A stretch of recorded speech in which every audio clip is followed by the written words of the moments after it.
अस्सलामुअलैकुम। आज की वीडियो एक और इम्पॉर्टेंट वीडियो है। क्योंकि आज की वीडियो में चैप्टर 11 क्लास 10th के कंप्लीट न्यूमेरिकल्स करेंगे और चैप्टर का नाम है साउंड्स। अच्छा, याद रखना बहुत आसान चैप्टर है। एक न्यूमेरिकल तो निकलेगा ही निकलेगा 100% इससे।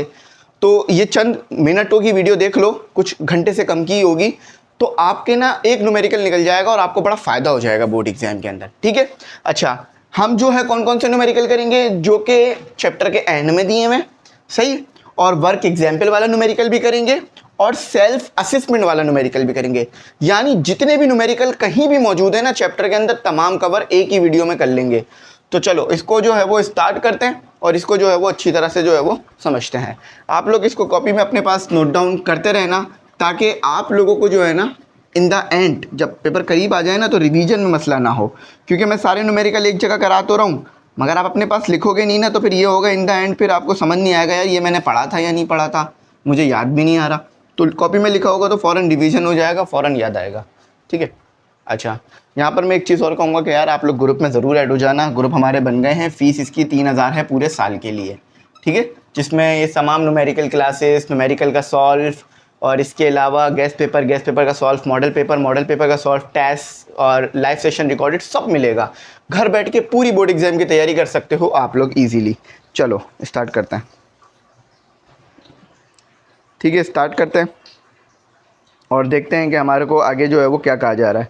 अच्छा, सबसे पहला जो है वो वर्क एग्जाम्पल आ रही है हमारे पास, तो वर्क एग्जाम्पल कर लेते हैं। तो यहाँ पर वर्क एग्जाम्पल, ठीक है, तो नंबर आपको दिया हुआ है 1। अच्छा, वर्क एग्जाम्पल नंबर 1 में क्या कहा जा रहा है? A sound wave has a frequency of. समझो ज़रा, समझो ये आपके पास एक साउंड वेव है। साउंड वेव आपको पता है ना, लॉन्गिट्यूडनल वेव होती है। ये आपके पास एक साउंड वेव है। ठीक है, अब हम पढ़ चुके हैं इस बात को बहुत अच्छी तरीके से और आपने वीडियोस देख ली होंगी। ये कंप्रेशन है, ये रेरिफेक्शन है। ये कंप्रेशन का रीजन है, ये रेरिफेक्शन का रीजन है। कंप्रेशन जहाँ पर पार्टिकल एक दूसरे के बहुत करीब करीब हो, कंप्रेस हुए हुए हों। रेरिफेक्शन जहाँ पे पार्टिकल एक दूसरे से दूर दूर हो। अच्छा देखो, अगर ये वेव है तो ऑब्वियस है इस वेव के पास फ्रीक्वेंसी होगी, इस वेव के पास वेवलेंथ होगी, इस वेव के पास जो है वो वेलोसिटी होगी, तभी तो ये आगे ट्रेवल कर रही होगी ना। ठीक है। अच्छा, अब समझते क्या है, गिवन डेटा निकाल लेते हैं। देखो आपको समझ में आ गई कि हमारे पास एक साउंड वेव है। ठीक है, तो हमारे को जो फ्रीक्वेंसी दी हुई है उसे हम एफ से डिनोट करेंगे, जो कि दी हुई है 6 किलो। अच्छा देखो, ये किलो ना प्रीफिक्स है, ये यूनिट नहीं है, यूनिट हर्ट्ज है, प्रीफिक्स है। तो कैलकुलेशन के टाइम पे प्रीफिक्स को खोल देते हैं। तो किलो कितने के बराबर होता है? 10⁻³ के, और हर्ट्ज एज इट इज आ गया। याद रखना, किलो कितने के बराबर होता है? 10⁻³ के। तो बैकग्राउंड में थोड़ा शोर वगैरह आ रहा है, इसको इग्नोर करना। ठीक है, तो आप लोग दुआ करो कि अल्लाह करे ये जल्द से जल्द चीज़ें जो हैं बेहतर हो जाएं, ताकि फिर ये जो शोर आ रहा होता है ना बैकग्राउंड में, ये भी ख़त्म हो जाए। आप ठीक है, आपको मैं बिल्कुल तवज्जो से और आप लोगों को ध्यान से पढ़ा सकूं और आप भी ध्यान से पढ़ सको। अच्छा, एंड वेवलेंथ कितनी दी हुई है आपको? वेवलेंथ देखो आपको दी हुई है 25 सेंटीमीटर की। अब ऑब्वियस है मैं सेंटीमीटर में नहीं रख सकता, मुझे इसे मीटर में ले जाना होगा। ठीक है, तो ये वेवलेंथ भी मेरे पास इन मीटर चली गई, तो ये हो जाएगा आपके पास 0.25 मीटर। ये आसान सी कैलकुलेशन से आप कर सकते हैं, खुद भी 25 को 100 से डिवाइड कर सकते हैं। अच्छा, how long will it take to travel? अच्छा, अब ये वेव है तो आपको पता है ट्रेवल तो कर रही होगी, यानी आगे की तरफ जा रही होगी।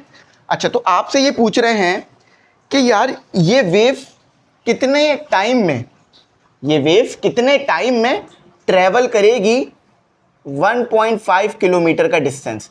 अब अगेन ये है कि हम इसे किलोमीटर में नहीं रख सकते, मीटर में रख लेते हैं। तो 1.5 मल्टीप्लाई 10 की पावर। अच्छा, अब मुझे पता है कि यार आपकी बुक के अंदर जो है ना आपको साइंटिफिक कैलकुलेटर अलाउ नहीं है। ठीक है, तो इसके लिए मैं आपके लिए आसानी करता हूँ, फ्रीक्वेंसी को आप लिख लो। क्योंकि देखो 6 को जब मल्टीप्लाई कराओगे ना 1000 से तो वो आएगा 6000 हर्ट्ज। चलो, इसी तरह 1.5 को जब मल्टीप्लाई कराओगे 1000 के साथ, क्योंकि किलो जो है ना वो बराबर होता है 10⁻³ के या 1000 के। हम ये पढ़ चुके हैं 9 के अंदर और आप ये याद भी रख सकते हो। तो 1500 मीटर। आपने ये बताना है कि मेरे पास एक वेव है, इस फ्रीक्वेंसी से उसके पास ये फ्रीक्वेंसी है, ये वेवलेंथ है और इतना डिस्टेंस ट्रैवल किया है। तो इतना डिस्टेंस ट्रैवल करने में कितना टाइम उस वेव को लगा होगा, ये आप बच्चों ने बताना है। चलो फॉर्मूला लिखते हैं। तो डेटा इसका काफ़ी ज़्यादा हो गया हमारे पास, सोल्यूशन करते हैं। अच्छा, तो हमारे पास एक टाइम निकालने के लिए हम कौन सा फॉर्मूला यूज़ कर सकते हैं? v is equal to D upon T, obvious formula है ना, t के लिए सेट करा दो, t is equal to D upon v। अच्छा ठीक है। अच्छा, अब हमारे पास नहीं है तो क्या नहीं है, हमारे पास टाइम भी नहीं है, डिस्टेंस तो मौजूद है, वेलोसिटी भी नहीं है। अब वेलोसिटी का कोई जुगाड़ करते हैं, यानी वेलोसिटी को ढूंढने की कोशिश करते हैं फॉर v। तो आपको पता है कि हमारे पास v किसके बराबर होता है? v is equal to F lambda. पूरा प्रीवियस चैप्टर इसी फॉर्मूले पे पढ़ा है हमने। ये फॉर्मूला है स्पीड ऑफ वेव के लिए, यानी वेव की स्पीड निकालने के लिए। तो हम इसे यहाँ पुट कर देते हैं, t is equal to D और एफ लेमडा। अब देखो, अब हमारे पास सब कुछ है, d भी है, f भी है, लेमडा भी है। तो जस्ट हम वैल्यू सब्स्टिट्यूट करके आंसर अपना निकाल लेते हैं। तो d कितना दिया हुआ है? 1500। v कितना दिया हुआ है मेरे भाइयों? अच्छा v नहीं है, सॉरी f है। f कितना दिया हुआ है? 6000। और लेमडा कितना दिया हुआ है मेरे भाइयों? 0.25 दिया हुआ है मेरे भाइयों। तो आंसर क्या आ रहा है मेरे भाइयों? चलो पता कर लो भाइयों बहनों आंसर। तो एक minute, just 1500 divided by 600 multiply 0.25, तो आंसर आ रहा है आपके पास 1 सेकेंड। तो 1 सेकेंड लगेगा वेव को 1500 मीटर का डिस्टेंस ट्रेवल करने में। और बिल्कुल अल्हम्दुलिल्लाह ठीक जवाब हमारा जो है वो निकल कर आया है। सही है। तो आई होप मेरी बात आपको अच्छी समझ में आई होगी। मैंने काफ़ी जो है वो इसको डिटेल में ले जाकर आपको समझाया।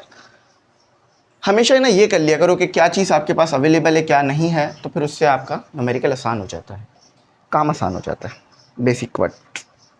अच्छा, अब हमारे पास है 2, वर्क एग्जाम्पल नंबर 2, इसे भी करते हैं। Work example number 2।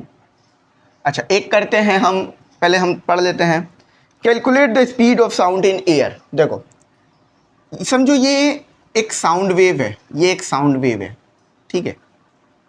अब ये एयर में से भी पास हो सकती है, किसी सॉलिड में से भी पास हो सकती है, किसी लिक्विड में से भी पास हो सकती है ना। देखो ना, आप किसी कमरे से भी गुजर सकते हो, किसी हॉल से भी गुजर सकते हो, किसी ग्राउंड से भी गुजर सकते हो, मुख्तलिफ जगहों से आप गुजर सकते हो ना। तो इसी तरह से ये साउंड वेव भी एयर में से भी पास हो सकती है और सॉलिड में से भी पास हो सकती है, लिक्विड से। लेकिन एक बात याद रखना, जब एयर में से पास होगी तो स्पीड अलग होगी, जब सॉलिड में से पास होगी तो स्पीड अलग होगी, और जब लिक्विड में से पास होगी तो भी स्पीड अलग होगी। ये बेसिक याद रखना कि speed of sound solid, liquid, gas, इन तीनों में अलग अलग होगी। एयर यानी गैस हो सकती है ना। चलो बात क्लियर हो गई, समझ आ गई ना, बस ये कॉन्सेप्ट था। अच्छा, अब गिवन डेटा लिख लेते हैं और 2 फाइंड। अच्छा, तो आपको टेम्परेचर दिया हुआ है। अब देखो, जब साउंड एक वाइब्रेशन है ना, एक वेव है, जब वेव गुजरेगी एयर में से तो एयर का भी तो टेम्परेचर होगा ना, उसमें भी तो तब्दीली आएगी ना, तो उसको दिया हुआ है आपको। तो टी, इसे जब से टी कहेंगे हम, तो जो कि आपका दिया हुआ है 300 सेल्सियस। अब आपको पता है सेल्सियस में कैलकुलेशन नहीं करते, तो 273 इसमें ऐड कर देते हैं, तो ये आ जाएगा हमारे पास 303 केल्विन आ गया। सही है भाइयों बहनों। चलो अब फर्दर मूव करते हैं। Given that speed of sound eight. अच्छा, आपको स्पीड ऑफ साउंड मतलब आपको टेम्परेचर दे दिया, स्पीड ऑफ साउंड 0 सेल्सियस पर। अच्छा, स्पीड ऑफ साउंड 0 सेल्सियस पे कितना होगी? देखो यहाँ देखो, मैं लिख रहा हूँ टी और ये 0, इसका मतलब है speed of sound eight 0 Celsius, यानी 0 सेल्सियस के टेम्परेचर पे कितनी होगी, या 273 केल्विन पे कितनी होगी? तो वो होगी आपके पास 331 मीटर पर सेकेंड। समझ गए बात? देखो 0 सेल्सियस का मतलब तो यही होता है ना कि 273, तो ये कितनी आ रही है? 331 मीटर पर सेकेंड। अच्छा, अब आपने पता क्या लगाना है, आपने स्पीड पता लगानी थी, तो स्पीड हम फार्मूला लगा लेते हैं। अच्छा, अब स्पीड पता लगाने के लिए ना ये फार्मूला यहाँ इस्तेमाल नहीं हो सकता, आपको खुद भी समझ आ रहा है ना, फ्रीक्वेंसी है ना वेवलेंथ गिवन है। तो अब फार्मूला जो लगेगा वो लगेगा v is equal to T, यानी वो टेम्परेचर जो आपको यहाँ पर गिवन होगा। नहीं, एक मिनट, बल्कि टी नहीं है, ये आपके पास वेलोसिटी है, velocity v T whole radical T upon 273, ये फार्मूला है। अब मैं ज़रा इसको समझा देता हूँ। यहाँ पर आपने वेलोसिटी निकालनी है एयर के अंदर, सही है। अब ये वो वेलोसिटी है जो 0 केल्विन पर आ रही है, सॉरी 0 सेल्सियस पर आ रही है, 273 केल्विन पर आ रही है। समझो बात को ज़रा, हम एक स्पीड चेक कर रहे हैं एयर में जो 0 सेल्सियस पे या 273। याद रखना, आपको अच्छी तरीके से पता है कि 0 सेल्सियस इक्वल टू 273 केल्विन होता है, सही है। तो हम चेक कर रहे हैं कि 0 सेल्सियस पे क्या स्पीड आ रही है, उसको मल्टीप्लाई कर रहे हैं जो हमारे को टेम्परेचर गिवन है और 273 से डिवाइड कर रहे हैं। ये फार्मूला जब मैंने डेरिवेशन कराई होगी तो ज़रा एक्सप्लेन किया होगा। तो ये 331 आ गया, 331। आपको क्या गिवन था, 303 और 273। अब इन सबको एक साथ रख के अगर आप कैलकुलेट करोगे तो आपके पास जो आंसर निकल कर आएगा उसे हम देख लेते हैं। तो 331 303 divided by 273, the answer is 348। अब ये कम है, ठीक है। कम है से क्या मुराद है, आपने इलेक्ट्रोमैग्नेटिक वेव की स्पीड देखी होगी, वो तो होती है 3 × 10⁸। तो हमेशा याद रखना जो स्पीड ऑफ साउंड होती है ना, वो बहुत बहुत कम होती है स्पीड ऑफ लाइट से, ठीक है। तो ये हमारे पास आंसर आ रहा है, हम इसे मैच कर लेते हैं। बिल्कुल ठीक आ रहा है, अल्हम्दुलिल्लाह। बात समझ आ गई होगी आपको। अच्छा, अब मज़ीद फर्दर एक और न्यूमेरिकल देखते हैं। अच्छा, अब हमारे पास है वर्क एग्जाम्पल नंबर 3। तो वर्क एग्जाम्पल नंबर 3 देखते हैं। Work example number 3। अच्छा, पहले समझ लेते हैं। A boy claim his hand near a wall. देखो क्लैप्ड, सॉरी मैं ये इसको ना बार बार क्लैम पढ़ जाता हूँ। आपने जब भी मेरा न्यूमेरिकल वीडियो देखी होगी इसको मैंने क्लैम भी पढ़ दिया। क्लैप्ड लिखा है, समझो ज़रा बात, इसकी कॉन्सेप्ट समझ लो, यानी यकीन मानो बहुत मज़ा आएगा। अब ये लड़का है, खड़ा हुआ है दीवार के करीब, ठीक है, दीवार के करीब खड़ा हुआ है। दीवार बना लेते हैं अच्छी सी ताकि आप बच्चों को और अच्छा कॉन्सेप्ट क्लियर हो, ठीक है। अब ये बच्चा ना दीवार के करीब खड़ा होकर ताली बजाता है। देखो जब ये ताली बजाएगा साउंड वेव पैदा होगी। साउंड वेव को ऐसे भी बता सकते हो, ऐसे भी बता सकते हो। तो साउंड वेव पैदा होगी, ठीक है। अब ये साउंड वेव क्या दीवार से टकराएगी ना, और दीवार से टकरा के वापस आएगी। देखो ना, साउंड वेव है, तो जब वेव किसी चीज़ से टकराती है तो वापस आती है ना। कभी आपने बाल्टी के अंदर पानी भरा हुआ देखा होगा, अगर पानी पे हाथ मारो बाल्टी में तो वेव पैदा होगी, वेव टकराएगी दीवार से, बाल्टी की दीवार से, और फिर वापस आ जाएगी। तो यहाँ भी ऐसा ही हो रहा है कि साउंड वेव है, साउंड वेव है, एयर में मौजूद है, ठीक है। दीवार से टकराई वेव और वापस आई, ठीक है, वापस आई। अच्छा, जब ये वापस आएगी ना तो इस बच्चे को सुनाई देगा इको। क्या सुनाई देगा, यहाँ लिख लो EACO। इसको सुनाई क्या देगा, इको सुनाई देगा। अब एक मिनट जरा इको की स्पेलिंग सही कर लेते हैं। इसको सुनाई देगा इको। इको का मतलब क्या है कि यार आपने साउंड प्रोड्यूस किया, वो साउंड किसी चीज़ से टकराया और आकर आपको दोबारा सुनाई दिया, आप ही का साउंड आपको सुनाई दिया। अब ये कब होता है मैं आपको बताता हूँ। आप जब किसी खाली कमरे में जाते हो, बिल्कुल खाली हो, कोई भी सामान ना रखा हो, तो आप कुछ बोलो तो आपकी आवाज़ दीवार से टकराती है और फिर वापस आपको सुनाई देती है ना। ऐसा लगता है कि आपकी आवाज़ गूंज रही है, उसी को इको कहते हैं। वो क्यों होता है कि आपकी आवाज़ जाती है खाली कमरे में। देखो ये जो हमारे इर्द गिर्द सामान रखा होता है, ये कपड़े, ये अलमारी, ये AC वगैरह, ये आवाज़, ये साउंड को अब्जॉर्ब कर लेते हैं तो वापस सुनाई नहीं देती। जब ये सामान सब नहीं होता कमरे में तो फिर हमारी आवाज़ दीवार पे लगती है और दीवार से हमें वापस सुनाई देती है, क्योंकि दीवार बहुत अच्छी तरह से अब्जॉर्ब नहीं कर रही होती साउंड को, वो रिफ्लेक्ट करती है साउंड को, तो इसलिए हमें दोबारा सुनाई देती है। यहाँ भी बिल्कुल वैसा ही हो रहा है। बच्चे ने ताली बजाई, ताली की आवाज़ जो है वो दीवार को गई, दीवार को लग के वापस आके बच्चे को सुनाई दी, जिसे हमने कहा इको। सही है, ईगो नहीं, इको। अच्छा, आफ्टर, अच्छा ये कब हुआ, इस बच्चे को अपनी ताली, जो इसने ताली मारी, ये इसको कितनी देर में सुनाई दी, ये लिखते हैं। यानी इको प्रोड्यूस होने में कितना टाइम लगा। याद रखना, इस चीज़ को हमेशा याद रखना, जब भी इको की बात करेंगे ना तो हम डबल डिस्टेंस लेंगे। एक डिस्टेंस वो कि जो साउंड गया, दूसरा डिस्टेंस वो जो कि साउंड आया। इसको याद रखना, ये चीज़ अभी बहुत कॉन्सेप्ट क्लियर करेगी आपके। तो इको प्रोड्यूस होने में यानी साउंड दीवार से लगकर वापस आने में कितना टाइम लगा, t इक्वल टू 1.6 सेकेंड लगी। What is the distance of the ball. अच्छा, अब ये पूछ रहे हैं कि बच्चे का और बॉल का डिस्टेंस कितना है, ये आप लोग बता दो। हम कैलकुलेट कर लेते हैं, कोई मसले वाली बात नहीं है। तो डी हमें कैलकुलेशन करनी है। अच्छा, स्पीड ऑफ साउंड आपको जो गिवन की गई है वो एस से लिख लेते हैं, या वी लिख लो, ज़्यादा बेहतर है, वी लिखा जाता है। 340 मीटर पर सेकेंड सोल्यूशन की हेडिंग। अब आपने तो डिस्टेंस निकालना है ना, समझो d equal to V equal to D upon T. ये फॉर्मूला आप सब बच्चों को याद है। अब ज़रा टाइम के साथ थोड़ी छेड़खानी करते हैं।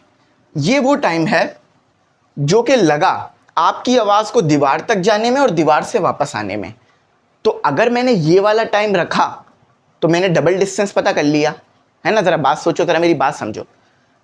ये 1.6 वो टाइम है जो लगा मुझे यहाँ तक आने में और यहाँ से वापस आने में। मैं क्या चाहता हूँ कि सिर्फ यहाँ से लेकर यहाँ तक का टाइम मुझे पता चले, ताकि मैं डिस्टेंस भी सिर्फ इतना निकालूँ, वापस दूसरा हिस्सा ना निकालूँ।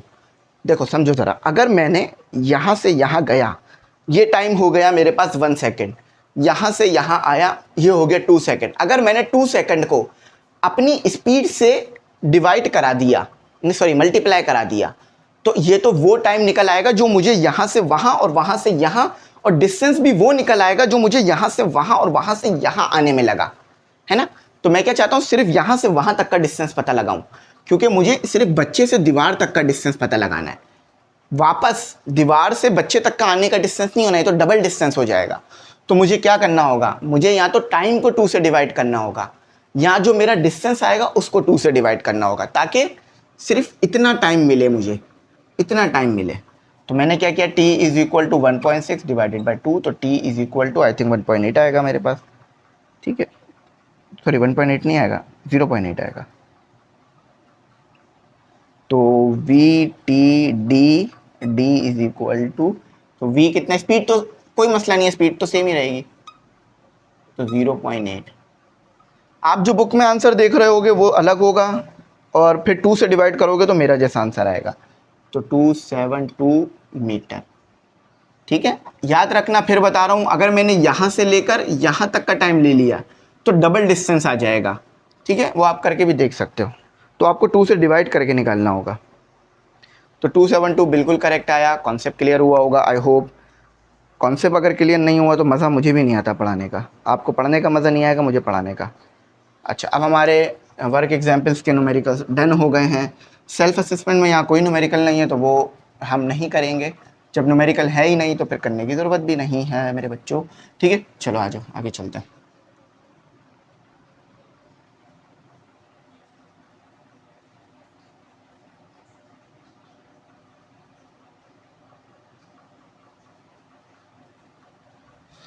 आगे करते हैं और फर्दर चीज़ों को सॉल्व करते हैं।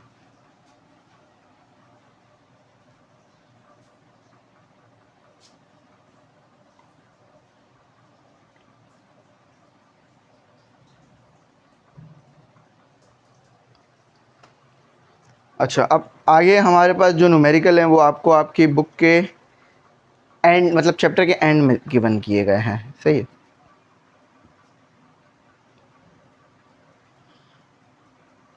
अच्छा चलो, पहला न्यूमेरिकल करते हैं, आसान सा न्यूमेरिकल है। जस्ट मैं n लिख रहा हूँ और उसमें आगे नंबर मेंशन कर देता हूँ तो आप समझ जाना। Calculate the speed of sound, वही सेम न्यूमेरिकल है जो हमने भी थोड़ी देर पहले करा। स्पीड ऑफ साउंड आपने बतानी है, तो मैं डायरेक्ट गिवन डेटा लिख लेता हूँ, मजीद इसमें कोई डायग्राम की नीड नहीं है, और 2 फाइंड लिख लेता हूँ। अच्छा, calculate the speed of sound in air, air में पता लगानी है। तो अभी आपको जो टेम्परेचर दिया हुआ एयर का, या जो टेम्परेचर आपको गिवन है वो 50 है, तो इसको मैं सेल्सियस में तो नहीं रखूँगा, मैं इसको रखूँगा इसे। तो ये मेरे पास हो जाएगा 323, सही है। 30 मल्टीप्लाई कराया था तो 303 आ रहा था, तो 50 करेंगे तो 323 आ जाएगा। स्पीड पता लगानी है तो मैं v लिख देता हूँ। अच्छा, आपको वेलोसिटी दी हुई है 0 सेल्सियस पर, वो कितनी गिवन है, 0 सेल्सियस ले लो या 273 केल्विन ले लो, तो 313 मीटर पर सेकेंड। सोल्यूशन फॉर्मूला क्या पड़ा, V is equal to V T zero whole radical T upon 273। Good हो गया बच्चों। तो वी टी 313 और 323 और 273,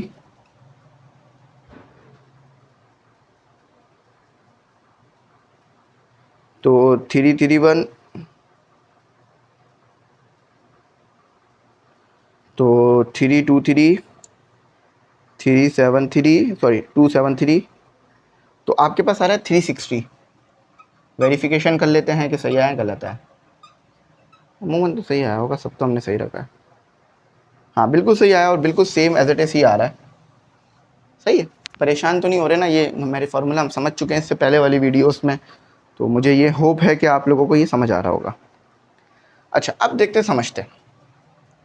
अब ज़रा ये अच्छा न्यूमेरिकल है, ये मज़ा देगा ये न्यूमेरिकल आपको समझने में। अच्छा देखो, एक इंसान है, ठीक है, समझो एक इसका ये वाला कान है और एक इसका ये वाला कान है। हम इंसान हर साउंड नहीं सुन सकते, समझ रहे हो। कभी कभार कुछ इंसेक्ट्स साउंड प्रोड्यूस कर रहे होते हैं मगर हमें सुनाई नहीं देते। मशीनों के ज़रिए से हम उसे डिटेक्ट कर लेते हैं लेकिन हम सुन नहीं सकते। क्यों? क्योंकि हमारे जो कान है ना, वो ऐसे बनाए गए ऐसे हैं कि वो एक रेंज में सुन सकते हैं, यानी साउंड की एक रेंज होगी तो सुनाई देगी। फॉर एग्जाम्पल, अगर मैं 20 हर्ट्ज का साउंड प्रोड्यूस करूं तो मुझे सुनाई देगा, ठीक है। या मैं 20,000 हर्ट्ज का साउंड प्रोड्यूस करूं, जिसे आप ऐसे लिख सकते हो 20 किलो हर्ट्ज, ठीक है। तो प्रीफिक्स को यूज किया जाता है चीज़ों को छोटा लिखने के लिए, तो भी मुझे चीज़ सुनाई देगी। या इन दोनों के दरमियान में साउंड होगा ना, जैसे साउंड की फ्रीक्वेंसी 1000 हर्ट्ज होगी, 500 हर्ट्ज होगी, 19,000 हर्ट्ज होगी, 15,000 हर्ट्ज होगी, या 10 होगी तो मुझे सॉरी 30 होगी तो मुझे सुनाई देगा साउंड। लेकिन अगर साउंड की फ्रीक्वेंसी 20 से कम हो गई, लेस देन 20 हर्ट्ज हो गई, तो मुझे साउंड सुनाई नहीं देगा। या अगर साउंड की फ्रीक्वेंसी 20 किलो हर्ट्ज हो गई तो भी मुझे साउंड सुनाई नहीं देगा। सही है। तो मुझे अगर साउंड को सुनना है तो फ्रीक्वेंसी इन दोनों रेंज के दरमियान होनी चाहिए। इसे बोला जाता है audible frequency for a person. देखो यहाँ लिखा हुआ है, a person has a audible range, यानी एक इंसान कितने फ्रीक्वेंसी की साउंड को सुन सकता है, तो वो 20 हर्ट्ज से 20 किलो हर्ट्ज तक है, यानी 20,000 हर्ट्ज कह लो। तो ये बात आप बच्चों को याद रखनी है, डायग्राम बना लोगे तो बेस्ट हो जाएगा, आगे कॉन्सेप्ट भी क्लियर रहेगा इंशाल्लाह।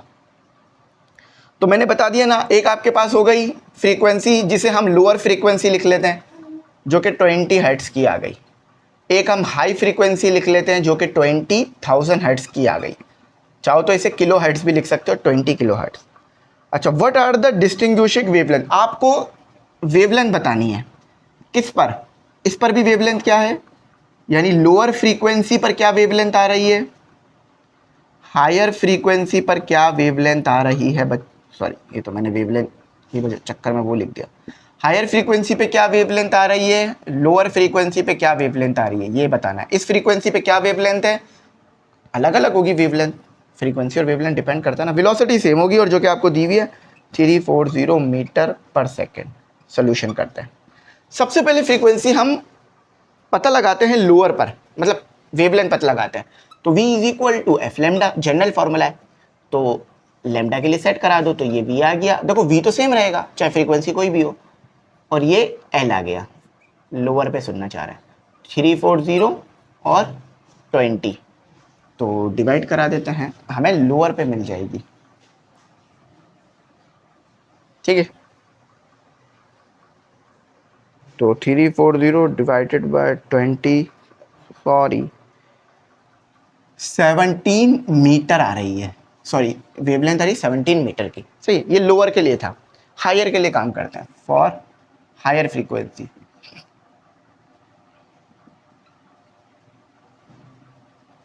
हायर बोल के लोअर लिख दिया।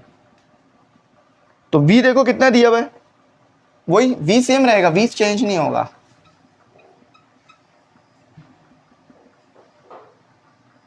तो डिवाइड कर दो,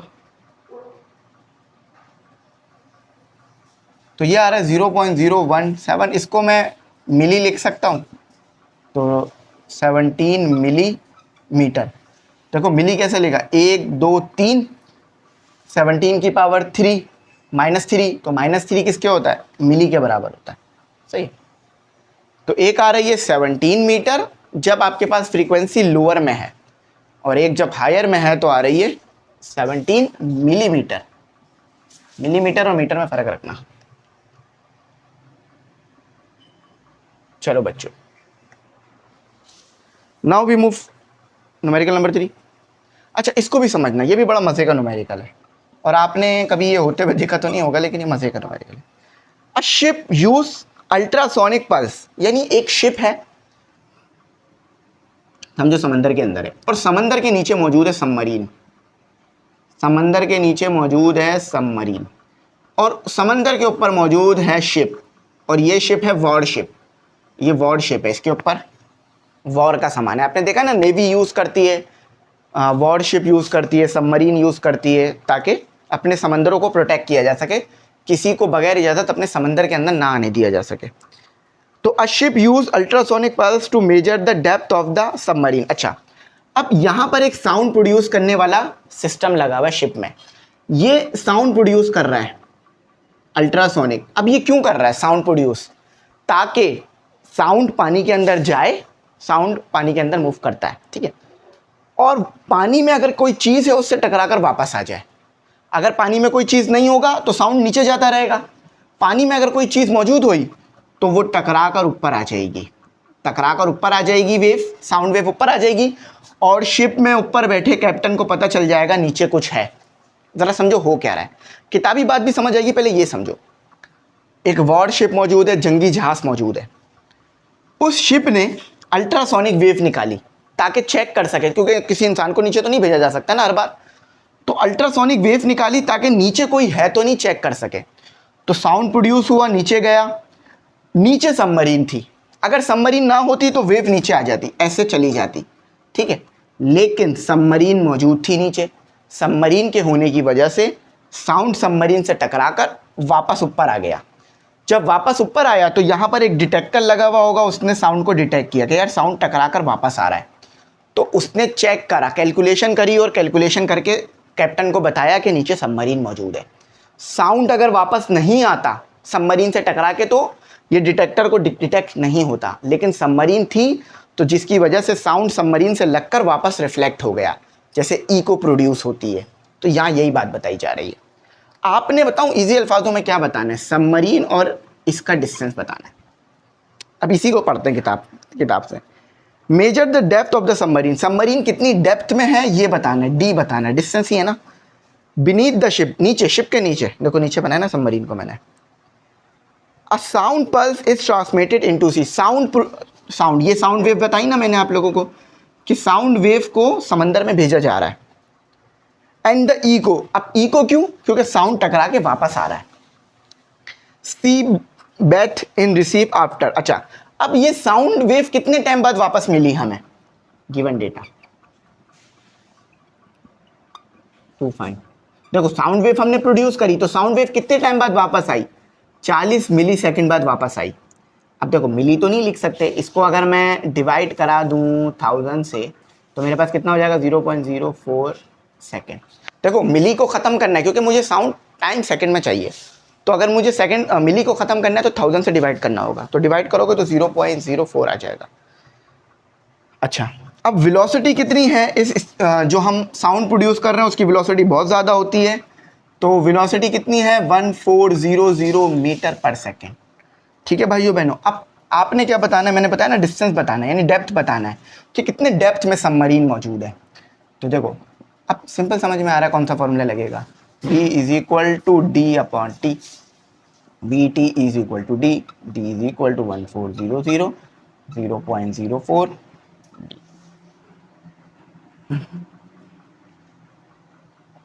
1400 मल्टीप्लाई 0.04 56 मीटर, यानी जो सबमरीन मौजूद। अच्छा ये कैलकुलेशन कंप्यूटर खुद ही कर लेता है, तो हम यहाँ पर कर रहे हैं मैनुअली।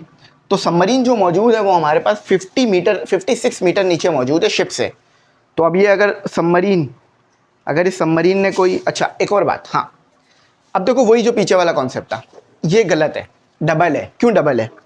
देखो 0.04 सेकंड क्या क्या बता रहा है, पहले ये नीचे जाएगा साउंड जिसमें लगेगा 0.02 सेकंड, फिर ये वापस आएगा साउंड, तो फिर इसको लगेगा 0.04 सेकंड।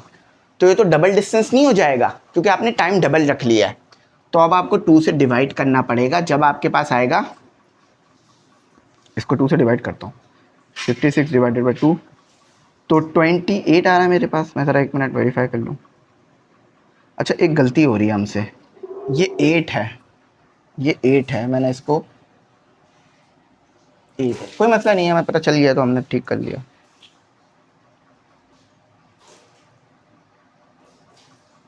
तो ये 59.2 आ रहा है, और 59.2 को अगर मैं 59.2 डिवाइडेड बाई 2, तो मेरे पास आ रहा है 58.2 मीटर। ये असल हमारे पास है सबमरीन की डेप्थ। समझो ज़रा हो क्या रहा है। देखो मैं बार बार ये बात कह रहा हूँ कि हम जो टाइम हमें गिवन किया जा रहा है ना, वो टाइम वो है जो इको का है, यानी साउंड जा रहा है और टकरा के वापस आ रहा है। डबल टाइम नहीं लेना हमें, हमें सिर्फ वो टाइम चाहिए जो सिर्फ जाए, सिर्फ जो जाने तक का टाइम हो, या आने तक का टाइम ले लो। तो जाने तक भी उसे 0.02 सेकंड लगेगा, आने के लिए भी 0.02 सेकंड लगेगा, तो इसीलिए ये 0.04 हो जाएगा दोनों ऐड कर कर। तो आप सिर्फ आधा टाइम लो जो कि 0.02 होगा। तो चाहे तो आधा टाइम रख लो या डायरेक्ट निकाल कर 2 से डिवाइड कर लो, एक ही बात आ रहा है आएगी। समझ गया ना कॉन्सेप्ट? चलो अब आगे करते हैं, कुछ एक दो और न्यूमेरिकल है अच्छे से साफ सुथरे न्यूमेरिकल, हम इसे कहते हैं साफ सुथरे न्यूमेरिकल।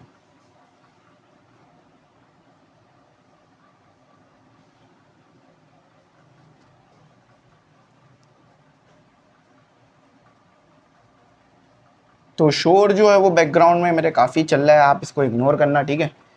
तो इग्नोर इसलिए कह रहा हूँ क्योंकि देखो इसका कुछ हो नहीं सकता इस शोर का ना, इंशाल्लाह जल्द हो जाएगा कुछ ना कुछ, तो ये शोर भी ख़त्म हो जाएगा, वक्ती है, वक्ती शोर है, ठीक है?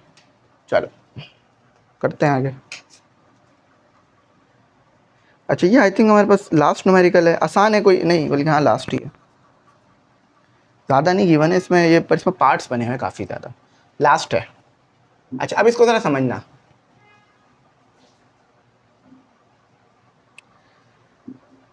एट नाइट, ये पूरा एक कॉन्सेप्ट बेस, एक सिनेरियो बेस्ड न्यूमेरिकल है। तो मेरा मकसद ये होगा कि आपको मैं ज़्यादा से ज़्यादा अच्छे तरीके से समझा सकूं, ज़्यादा से ज़्यादा अच्छे तरीके से समझा सकूं, ठीक है?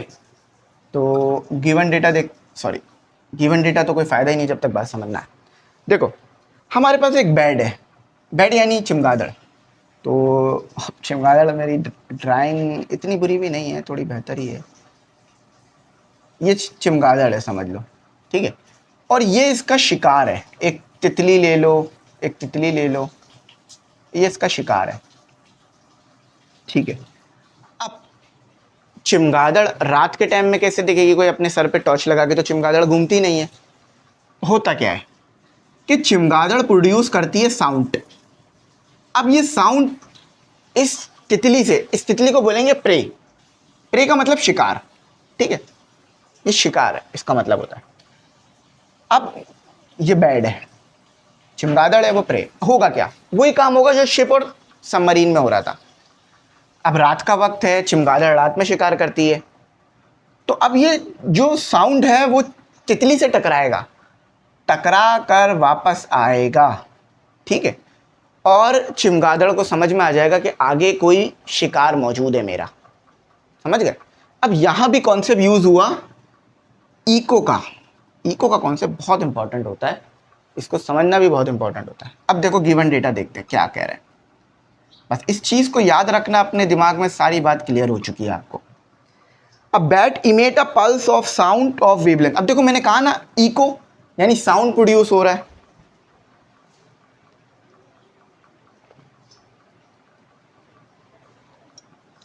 एक मिनट में पानी पी लूं, उसके बाद इंशाल्लाह आगे करते हैं।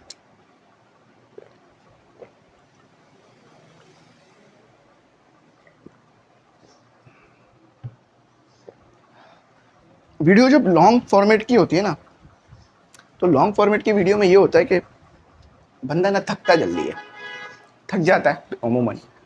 तो आगे करते हैं। अच्छा, बात कहाँ हो रही थी हमारी? बात हमारी ये हो रही थी, अब बैट स्पेलिंग गलत लिखती। तो ये चमगादड़ जो है वो साउंड प्रोड्यूस कर रहा है, और साउंड है तो वेवलेंथ भी होगी, मैंने आपको बताया ना हर बार, 0.080 मीटर। फ्रीक्वेंसी हमें कैलकुलेट करनी है, चलो कर लेंगे, कोई बात नहीं। Calculate the frequency of the sound, कर लेंगे calculate. The pulse of sound hits its prey, यानी जो ये पल्स टकरा रही है तितली से, ये तितली है याद रखना। Reflected in the bat receive the pulse, यानी ये वो टाइम दिया हुआ है जो, अब ये भी डबल टाइम है।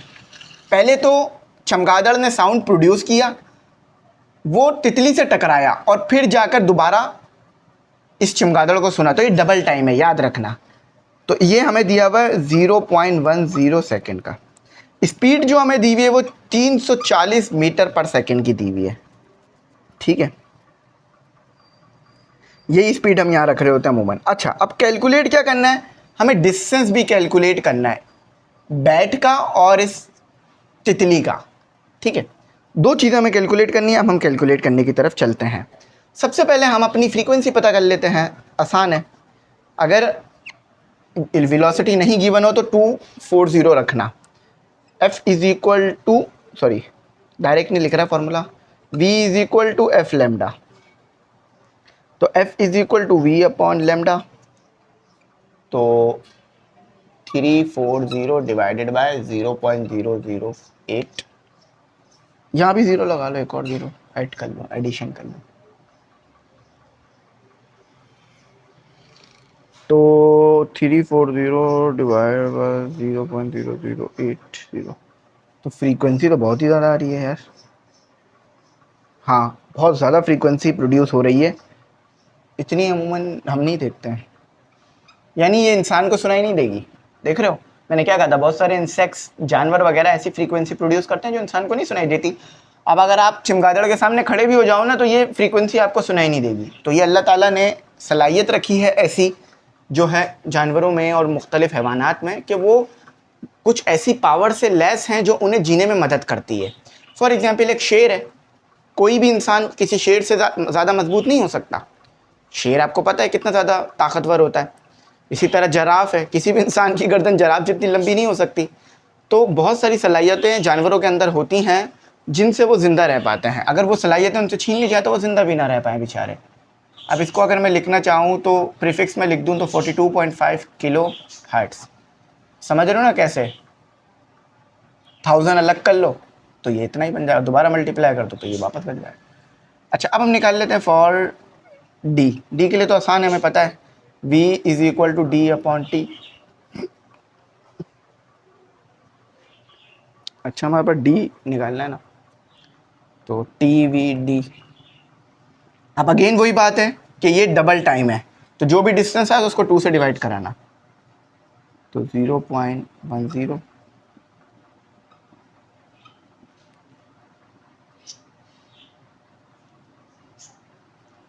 34। अब ये डबल टाइम है, डबल डिस्टेंस आ रहा है, ये वो डिस्टेंस आ रहा है यहाँ से लेकर यहाँ तक का। डबल तो नहीं चाहिए ना आपको, सिर्फ यहाँ तक का चाहिए, क्योंकि टाइम डबल रख रहे हो।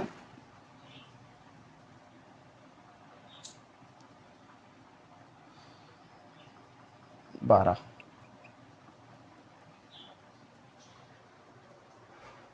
नहीं, 12 नहीं, 17। 12 तो जब होता है ना, जब 24 होता, 17, ठीक है। तो यहाँ पर हमारे ये न्यूमेरिकल्स हुए कंप्लीट, यहाँ पर हमारे ये न्यूमेरिकल कंप्लीट हुए जाते हैं। आई होप, मुझे उम्मीद है मेरी बात आपको बहुत अच्छी समझ में आई होगी। मैंने बड़े आसान अल्फाजों में आपको चीज़ें क्लियर करने की कोशिश करी। आसान चैप्टर है, ज़्यादा मुश्किल नहीं है, इसलिए बात अच्छी समझ आ जाती है। तो ना समझ में आए तो कमेंट सेक्शन का भरपूर इस्तेमाल करना, मुझसे सवाल करना, मैं आपको जवाब दूंगा। यहीं तक रखते हैं। Thanks for watching. अल्लाह हाफिज़। कीमती दुआओं में ज़रूर याद